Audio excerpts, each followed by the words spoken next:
ప్రస్తుతం తెలుగు సినీ పరిశ్రమను ఏలుతున్నది వారసులే. ఇలాంటి వారసులను విజయవంతంగా లాంచ్ చేయడానికి సినీ ప్రముఖులు పడే పాటలు అన్నీ ఇన్ని కావు. ఎంత పర్ఫెక్ట్గా ప్లాన్ చేసుకున్నా ఒక్కోసారి తేడా కొట్టేస్తుంది. అక్కినేని అఖిల్ విషయంలో అదే జరిగింది. అఖిల్ మూవీ ఫలితంతో మరో సినిమాను ఎంచుకోవడానికి కూడా భయపడుతున్నాడట.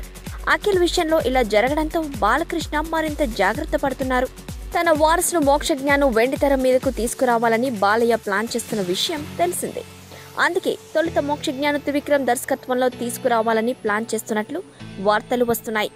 అయితే మోక్షజ్ఞకు యాక్టింగ్లో శిక్షణ ఇప్పించి పక్కా టైమింగ్తో లాంచ్ చేయాలని బాలయ్య భావిస్తున్నాడట. లేకపోతే అఖిల్ మాదిరే మోక్షజ్ఞ దెబ్బతింటాడని బాలయ్య భావిస్తున్నాడు.